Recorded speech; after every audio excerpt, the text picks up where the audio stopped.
Welcome back to our next edition of the CBB Review Studio podcast. I am Dan Siegel, joined by today Mat Mlodzinski from our own CBB Review. Ben Anderson cannot make it today, but we are still going to continue our CBB rank countdown. We have been counting down the 100 days leading up to the college basketball season, doing a team profiles every day on the CBB Review website, 100 through 1 to the start of the regular season, like I said. Today on the podcast, we're going to talk 65 to 61. So we're going to get started with our team we, as a committee, rank number 65, and that is the Virginia Tech Hokies. Mike Young now in year 5, and in my opinion, he's done a pretty admirable job. A small group of Virginia Tech fans, for whatever reason, are kind of unhappy somewhat with what he's done, but I feel like their expectations are just skewed by what Buzz Williams did, and Virginia Tech is not a favorable program. I mean, there's a reason Buzz left to begin with to go to Texas A&M. But we look at 2023 to 2024, and we look at this roster. What are our realistic expectations for Virginia Tech? I think our realistic expectations for Virginia Tech are a team that can finish in the top half of the ACC and potentially earn a couple of quality wins, maybe even crack the top 25 at some point. I really think so. I mean, there are a few teams that bring back guys in Sean Padula, Hunter Couture that were key players the year before and key players this year. I know they lost a lot as well, but overall, and I talked about this with Sam Bass on Matt's Madness the other day, he's a big fan of Virginia Tech. I'm not as big of a fan, but I still think that expectations are, at the very least, a team that should make a run at the NCAA tournament. See, yeah, at the very least, I could say NCAA tournament is very realistic. See, some of the problems that people have with Virginia Tech, they look at the front court. It's definitely shaky, and that's been kind of a staple for Virginia Tech in the last bunch of years. You know, they've gone from Kerry Blackshear to Keve Aluma to Justin Mutz and even a little bit Grant Basile last year. They've had that, and I don't think they'll have quite the presence this year. But with that being said, and this will kind of go more towards your point, I don't think a dominant post presence is required for a Mike Young system to thrive. I think it's happened to be there, but I don't think it's completely necessary. I think what's more necessary is what you mentioned, the two backcourt pieces in Padula and Couture that fit in very well. Yeah, I mean, you look at how good, some of Mike Young's teams were before he got to Virginia Tech. He certainly thrived with backcourt players. That's this Hokies team. I think you obviously still, especially in the ACC, need competent front court players. I think Virginia Tech is good enough there. That's obviously what they lost with Grant Basile leaving and Justin Mutz as well. But bringing in Robbie Barron, a guy who has experience at Northwestern, a Northwestern team that was very good last year, he should fit in this Hokies team. I think that where this team might struggle with is depth. I think they really only have a legit 7 guys, and they're going to need at least an 8th guy. Maybe it's Tyler Nickel that can step up, transferring in from North Carolina.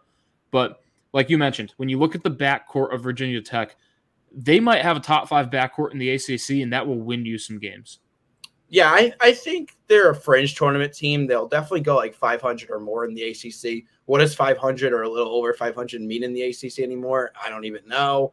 But they're also just always a team that will be an upset scare. Every single year, it seems like they either scare or be a non-conference opponent that's significantly better than them. I know Villanova in the recent past. This year, their chance will be at Auburn. That's the best team they play in the non-con. But I think my biggest concern with Virginia Tech that might hold them back, and this was really prevalent last year, was defense. And that might be exaggerated a little bit with their depth issues. Yeah, that's a great point. I mean, while the offense I think the offense strikes me as an offense that should be able to score. I think this team will be able to score, but defensively they might just give up too many points. I mean, Sean Padula is 6'1", Hunter Couture is 6'3". They're both not the most athletic backcourt together. Sometimes you can play one off of the other, but they're going to be playing together, so that's going to hurt them there. So, yeah, certainly a Virginia Tech fan base that should be happy with their roster, but it's not a team that blows me away. Okay, I agree with that. Let's move on to 64. We got UAB, a team that continues to improve under Andy Kennedy. 22 wins in year 1, then they go to 27 wins, make the tournament as a 12 seed in year 2. 29 last year, did not quite make the tournament, but Still a very successful season for UAB. Here's the thing, though. They had, the last couple of years, Jordan Jelly Walker, and now they do not. So, different looking team. A lot of lower level guys moving up. Matt, talk to me about that. Here's where I stand on UAB. Jelly Walker was a transcendent player for a program like UAB. They should put his jersey number up in the rafters probably this year because they might not get another player like Jelly Walker again. With that being said, Andy Kennedy is an experienced head coach. He's a guy that can definitely elevate this team. But when I look at the talent, and this is nothing against guys jumping up from JUCOs, from community colleges, from lower levels, but this is Division I college basketball. This is a new animal. At least on paper, this team doesn't look that great to me. I know Eric Gaines is a great player. He averaged over 4 assists last year. He can definitely be a guy that can, blossom into a really good player, maybe even a first or second team guy in the conference. But overall, I mean, you lose a guy like Jelly Walker, it's gonna be tough to replicate that in the next season. Mm-hmm. I don't think UAB should have been 64th. I don't even know if they're a top 100 team in the country, if I'm being honest. Okay. I would say definitely lower than 64. I would say they probably are top 100, maybe 80 to 100 range. The thing is, when you have a lot of lower level guys moving up, and you mentioned a lot of them JUCO, 4 of them JUCO, the other one being Daniel Ortiz from North Alabama. If you have a lot of lower level guys moving up, it's an adjustment to the competition, but also programs like UAB, we talked about North Texas last episode with Ben, and they have been able to have success with those guys. The problem is it's 1 or 2 guys usually that are filling little roles. It is not 4 guys trying to make up like the top 7, 4 of the top 7 of the rotation. So even though all these guys were like superstars at that school, they're basically bringing in a junior college all-star team.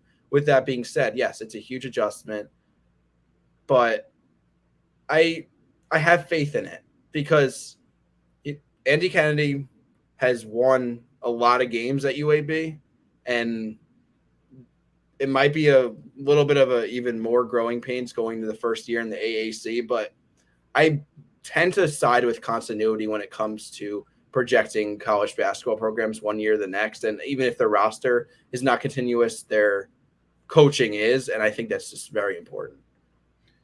Yeah, that's a good player, and they do bring in a pair of guys from Arizona Western College, Yaxel Lendborg, Marquise Hargrove. They played together, so that's somewhat continuity there if you want to go that route.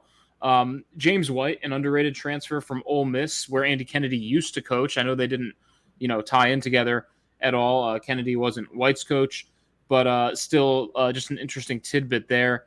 I look at the team, and I understand that talent can come from anywhere, right?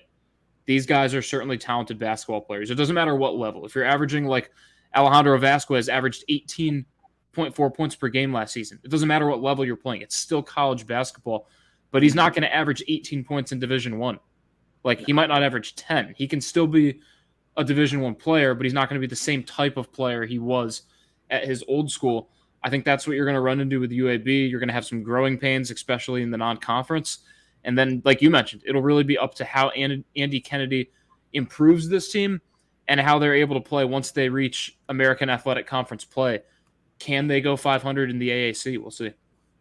Yeah, and then I guess you could talk about the tournament because they'll have a lot more of an identity then. And you got no more Houston at the top of that, so that definitely helps in terms of winning the AAC tournament. I still am not sure I see it, but I think this team does win between like 22 to 25 games. Honestly, I'm a little higher on them. I think they're an NIT bound team. But let's move on to number 63, and this is one of your teams. One of the reasons you wanted to come on today, actually, because it's a Seton Hall Pirates. So I'm just going to give my quick little introduction and let you take it away. This is a team coached by Shaheen Halloway, who was a splash hire, at the very least a splash hire based on the names that were being thrown out in the media. Of course, he was the one that was the part of that Cinderella St. Peter's run. He was the head coach there, and he is a guy who just goes to programs, rebuilds it, shocks the world. That's his history. That's what's in his resume. They did go through some growing pains They figured it out down the middle of the year last year, then kind of faded off down the stretch. Could they be a little more consistent in year 2, or are you expecting similar, slightly above average to average kind of results? Well, first off, a shout out to Ben for taking the old school Seton Hall logo and putting it on the graphic. I love that logo. Dan, I'm afraid of Seton Hall's overall play this season in the front court, but I think that where this team is being underrated right now is the backcourt. You talk about consistency. Well, you have it right there. You have a starting point guard in Kadari Richmond and a starting shooting guard in Alamir Dawes that are back on the floor in 2023. While they might not be stars, they both are very competent Big East players that averaged double digits in points last year.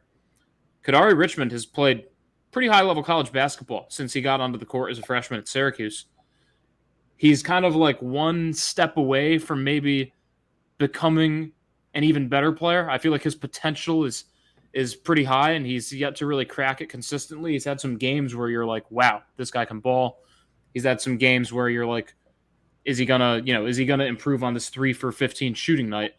You can say the same thing about Dawes. I worry about this team in the front court.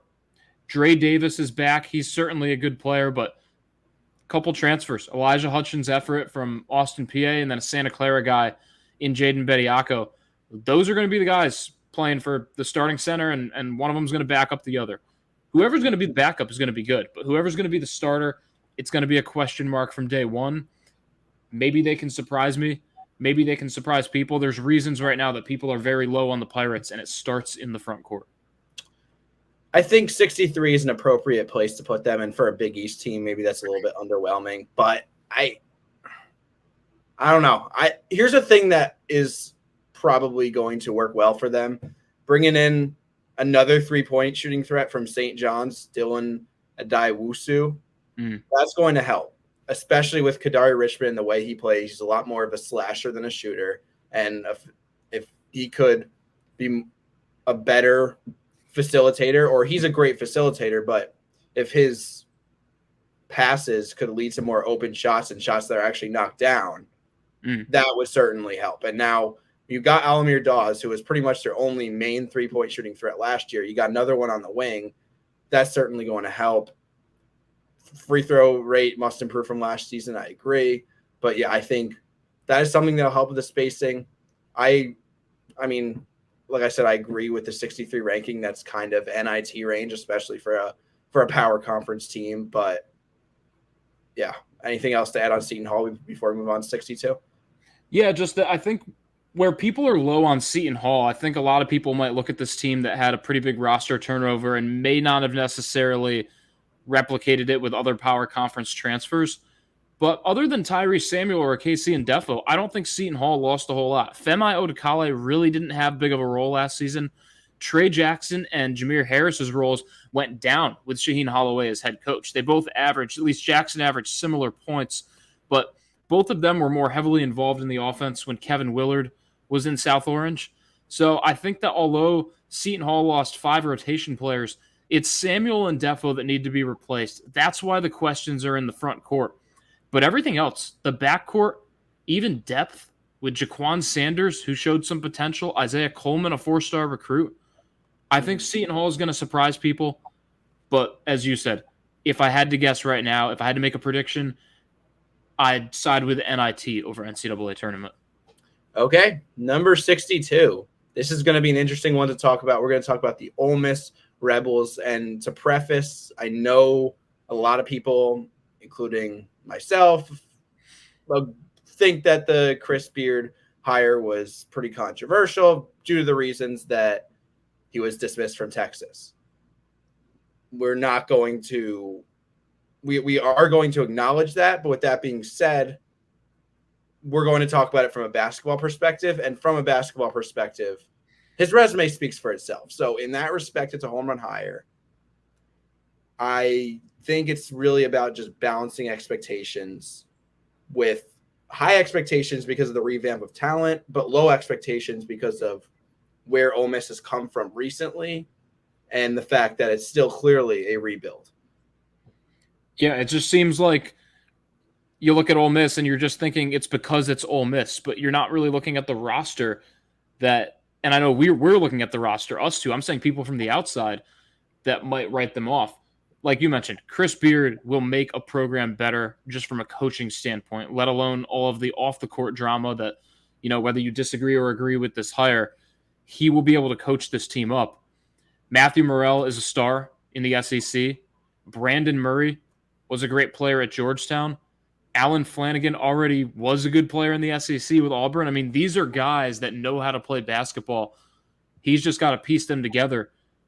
They also are going to be a very tall team. I mean, this team is not going to have anyone under 6'4" on the court in that starting lineup. That's going to be tough to guard. They've got a 7'5" kid off the bench. Ole Miss is going to have length. They're going to be able to defend multiple positions. And they've got some scorers and experience on this team. To me, 62 is appropriate, Dan, in the respect that this team went 12-21 last year. And, you don't know how this hire might work for them. Chris Beard was good at other schools. Who knows how it'll work here? But with everything I just said, I think Ole Miss might actually be a top 50 team in college basketball. I think they are that talented. Yeah, no, the ceiling is high.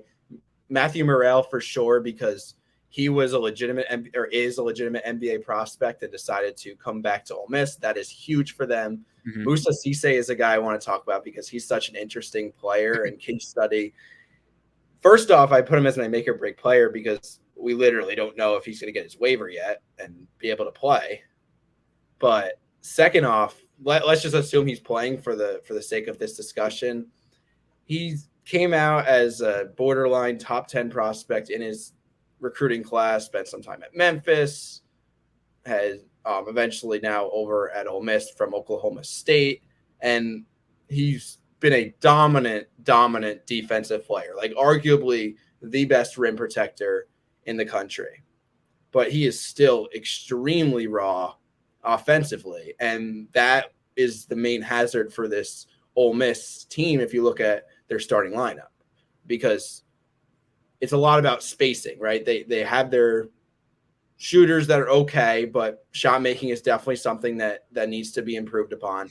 And I think if you could have a legitimate post presence with Musa Cisse, which has not been the case yet, he's not much of a shooter himself.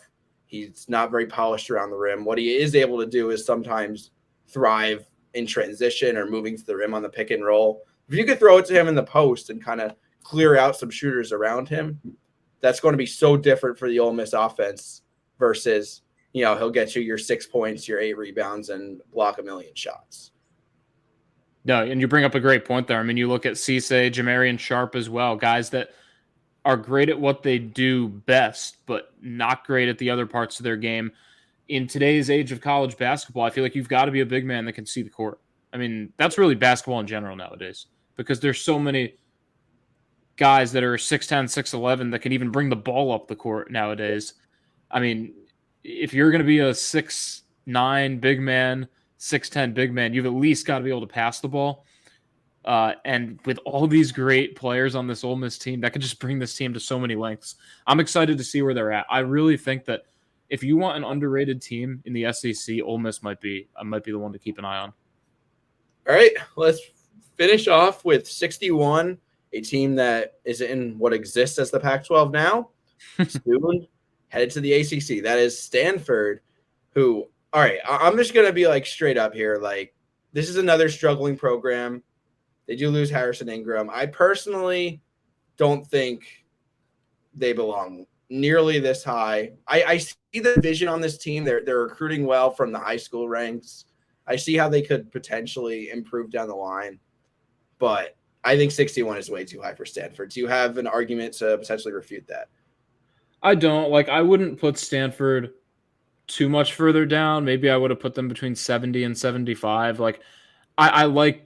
Stojakovic could be a star. I mean, he's an NBA talent right there. Spencer Jones is even though they lose Harrison Ingram, they bring back half of their top guys from last year. And then Jared Bynum's a guy who was a great facilitator in the Big East. So they have a good big three, but outside of them, there's no one else that really pushes the needle.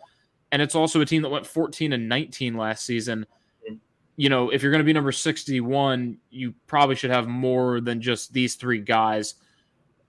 I'm just not seeing it from that respect. But I do think that it's a Stanford team in a good Pac-12 that could still win some games. I mean, these guys, Bynum, Jones, and Stojakovic on the screen, can certainly take over a game and change a game. But can Stanford do it as a team throughout a whole season? That's the question. And we have them as our 7th-ranked Pac-12 team. The real question is, because we talked about it a lot last year, how the Pac-12 had a few good teams up top, but then outside of that, it was very slim pickings.